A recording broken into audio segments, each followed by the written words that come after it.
नमस्कार. मी अभिजित देसक, गंजाड लोकनियुक्त सरपंच. गंजाड गावासाठी सत्याचा आवाज. गंजाड गावातील माझ्या सर्व मायबाप नागरिकांनो, माझ्या समर्थकांनो, मित्रांनो आणि सत्तेच्या बाजूने उभा राहणाऱ्या सर्व नागरिकांनो, आज मी तुमच्यासमोर भावनेने नाही तर पुराव्यासह सत्याच्या ताकदीने उभा आहे. मागील काही दिवसांपासून काही लोकांनी जाणीवपूर्वक गावात अफवा पसरवून लोकांना भडकवून गंजाडची शांतता बिघडवण्याचा घाणेरडा असा जो काही डाव आखलेला आहे आणि त्या डावाचा केंद्रबिंदू म्हणून मी नाही तर माझं कुटुंब, माझी वडिलोपार्जित जमीन अशी त्याच्यामध्ये भासवलं गेलं. आज मी माझ्यावरती झालेल्या प्रत्येक आरोपांचं एक एक करून आपल्या सगळ्यांच्या समोर पोलखोल खोलणार आहे. पहिला मुद्दा, माझ्या कुटुंबाची जमीन.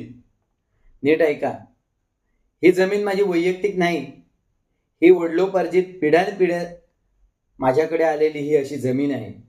कागदोपत्री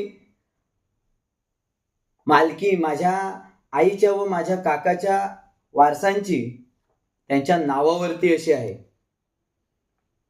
पण मला अडकवण्यासाठी काही लोकांनी मुद्दामून माझं नाव पुढे केलंय. आणि सांगतो तुमच्या माहितीसाठी की 1934 पासूनचे हे सगळे कागदी पुरावे हे आमच्याकडे असून या आपल्या गावातल्या सर्व जी जुनी जाणते लोक आहेत त्यांना हा इतिहास माझा माहिती आहे. दुसरा मुद्दा असा, या जमिनीचा माझे आजोबा कैलासवासी वालजी भिकाजी देसक हे शिक्षक होते. जव्हारचे आपले मुकणे राजा संस्थान असतानाचे त्यांनी आदिवासी बांधवांच्या शिक्षणासाठी माझ्या आजोबांना ह्या गावी आणलं आणि आज जिल्हा परिषद शाळा गंजाड जी आहे त्या ठिकाणी पूर्वी राजांची बंगली होती. त्या बंगलीच्या बाजूला जो घोड्याचा पागा होता तेथे शाळा तयार करण्यात आली आणि त्या शाळेमध्ये आजही पूर्वीचे जे काही राजांची बंगली होती तिथे आज जिल्हा परिषद शाळा गंजाडचं ऑफिस आहे. हे आपल्या परिसरात सगळ्यांना माहिती आहे. त्या शाळेच्या बाजूलाच लगत असलेली जी काही जमीन होती ती जमीन काही शेती करण्यासाठी आणि राहण्यासाठी अशी आमच्या आजोबांना त्यावेळेस कायदेशीररित्या दिली गेली होती. स्वातंत्र्यानंतर फॉरेस्ट आणि फॉरेस्टचे आलेले कायदे, त्या कायद्यांनुसार जी काही अतिरिक्त जमीन होती ती सरकारकडे परत करण्यात आली, म्हणजेच फॉरेस्टकडे.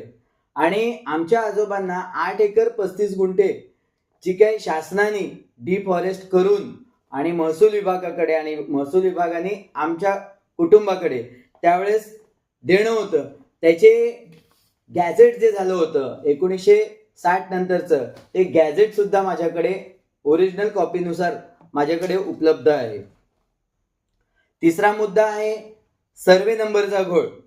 तुमच्या सगळ्यांच्या लक्षात आणू इच्छितो की आपल्या गावामध्ये जुने जे नंबर होते 98, 99, 100 त्याच्यानंतर जे झालेले नंबर आहेत नवीन सर्वे नंबर ते 34, 35, 36 याच्यामध्ये गंभीर चुका झालेल्या आहेत.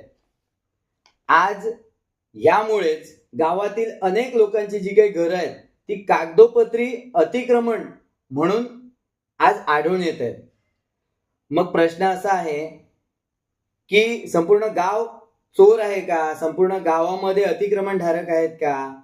की या यंत्रणा ज्या त्याच्यामध्ये संलग्न यंत्रणा आहेत त्याच्यामध्ये महसूल असेल किंवा भूमी अभिलेख असेल यांची चूक आहे की नाही? कुठेतरी हा प्रश्न ज्यांना समजत नाही ना त्याच लोकांनी हा संपूर्ण घोटाळा, संपूर्ण आपल्या गावामधलं जे काही वातावरण आहे हे एकमेकांना भांडवण्याचं हे वातावरण आज आपल्या समोर इकडे तयार केलेलं आहे.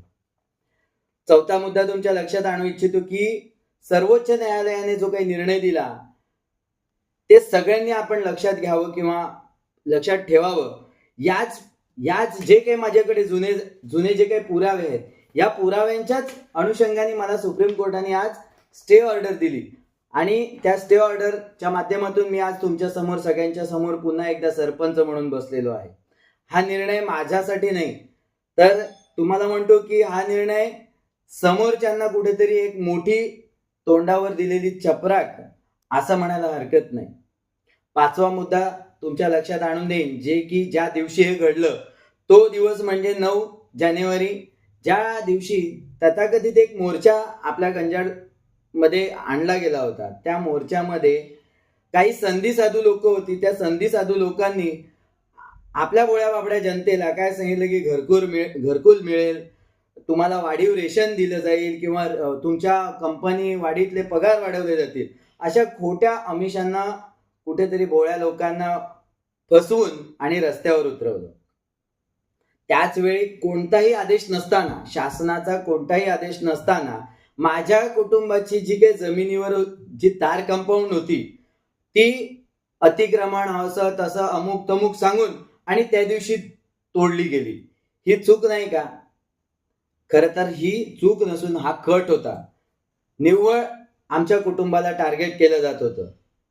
6वा मुद्दा आपल्या लक्षात आणून देईन असं की आज या प्रत्येक गोष्टी ज्या काही आहेत त्या मोबाईलमध्ये, ऑडिओमध्ये सर्व पुराव्यांनिशी माझ्याकडे आहेत. आज पोलीस स्टेशन असेल, कोर्ट असेल आणि तिथे लागणारा खर्च असेल, त्याचबरोबर होणारा मानसिक त्रास असेल, या सगळ्या गोष्टींसाठी मी तर तयार आहे. पण ज्यांनी दगड उचलले, ज्यांनी तारा तोडल्या, ज्यांनी पोल तोडले, ते सगळे तयार आहेत का? तेवढं आपण सगळ्यांनी लक्षात आणलं पाहिजे. 7वा मुद्दा असा आहे, जी की माझी भूमिका आहे, मी गरीब दिशाभूल झालेल्या लोकांवरती कोणतीही कारवाई करणार नाही. पण ज्यांनी खोट्या आश्वासनांनी लोकांना भडकवलं आणि लोकांना भडकवत त्यांना ज्या पद्धतीने त्या दिवशी इथे आपल्या समोर आणलं, त्यांना मी बिलकुल सोडणार नाही. 8वा आणि शेवटचा मुद्दा तुमच्या समोर मांडेन, तो म्हणजे की राजकारण आणि भ्रष्टाचाराचे खोटे आरोप. राष्ट्रीय महामार्ग ग्रामपंचायतीच्या परवानगीने चालू झाला असं म्हणणं म्हणजे जनतेची कुठेतरी थट्टा केली गेली. त्या दिवशी माझ्यावरती व माझ्या उपसरपंचावरती लावलेले भ्रष्टाचाराचे जे काही आरोप आहेत ते खोटे, बनावट आणि बदनामीकारक आहेत. त्यासाठी आबरू नुकसानीचा जो काही कायदेशीर कारवाई किंवा तो जो काही लढा आहे, हा लढा आम्ही लढणार आहोत. हा तुम्हाला मी शेवटचा शब्द देतो. मित्रांनो, जाता जाता एकच सांगेन, जमाव जमवून आरडाओरडा करून खोटं कधीही खरं होत नाही. गंजाडचा विकास थांबवणाऱ्यांना ओळखा, भूलथापांना बळी पडू नका, विचार करा, शांत राहा आणि सत्याच्या बाजूनी उभे राहा. जय गंजाड, जय महाराष्ट्र.